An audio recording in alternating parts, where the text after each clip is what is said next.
Good morning class 30 students. आज हम व्याकरण के पहले पाठ का रिवीजन करेंगे जिसका नाम है हमारी भाषा। बच्चों, भाषा वह साधन है जिसके द्वारा हम अपने विचार दूसरों तक पहुंचाते हैं और दूसरों के विचार समझते हैं। ठीक है। भाषा के कितने रूप होते हैं? भाषा के दो रूप होते हैं, मौखिक भाषा, लिखित भाषा।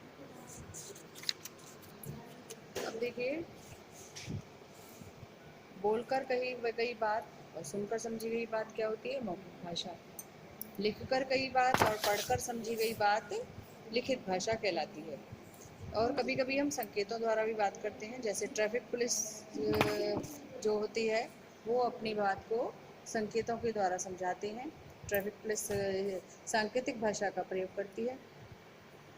इसके बाद है भारत की राष्ट्रभाषा हिंदी है और इसको हम हिंदी दिवस को हम 14 सितंबर को मनाते हैं हर वर्ष। और भारतीय संविधान के द्वारा इसको 1949 में मान्यता दी गई राष्ट्रभाषा के रूप में। लिपि, अब आता है लिपि। लिपि क्या होती है? भाषा के लिखने के ढंग को हम लिपि कहते हैं। हिंदी, संस्कृत, गुजराती और मराठी देवनागरी लिपि में, और अंग्रेजी रोमन लिपि में, पंजाबी गुरुमुखी लिपि में तथा उर्दू फारसी लिपि में लिखी जाती है। व्याकरण क्या होता है? व्याकरण होता है अपनी भाषा को शुद्ध रूप से लिखने में जो सहायता करता है वो होता है हमारा व्याकरण। जैसे अब चलिए इसका हम पाठ को दोहराते हैं। संस्कृत हमारी प्राचीन भाषा है। संस्कृत भाषा से ही हम हिंदी भाषा बनी है। हमारे वेद पुराण संस्कृत भाषा में ही लिखे गए हैं। भाषा के लिखित रूप द्वारा किसी भी भाषा के साहित्य को अमूल्य धरोहर के रूप में सुरक्षित रखा जा सकता है।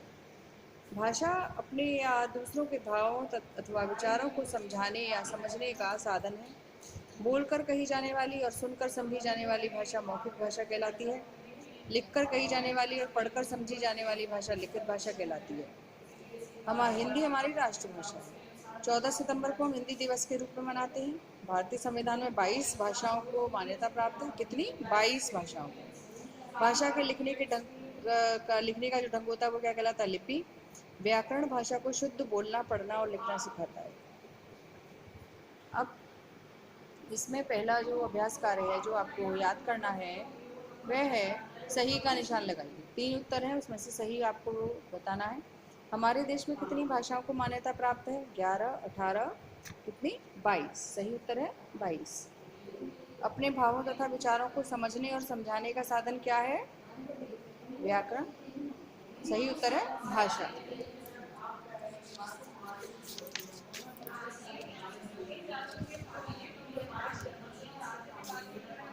भाषाओं के लिखने के लिए निर्धारित चिन्ह क्या कहलाते हैं? व्याकरण, लिपि या भाषा? तो आपको सही उत्तर है लिपि। हिंदी दिवस कब मनाया जाता है? 14 सितंबर। ये आपको याद करनी है। अब है आपके खाली स्थान। भाषा के लिखने का ढंग क्या है? लिपि कहलाता है। हिंदी हमारी राष्ट्रभाषा है। बोलना और सुनना मौखिक भाषा के अंग हैं। हिंदी भाषा देवनागरी लिपि में लिखी जाती है। भाषा का शुद्ध रूप हम व्याकरण में सीखते हैं। अब देखिए, इसमें है भाषा और उसकी लिपि का मिलान करना है। संस्कृत किस लिपि से आया है? देवनागरी। उर्दू फारसी। पंजाबी गुरुमुखी। और अंग्रेजी रोमन।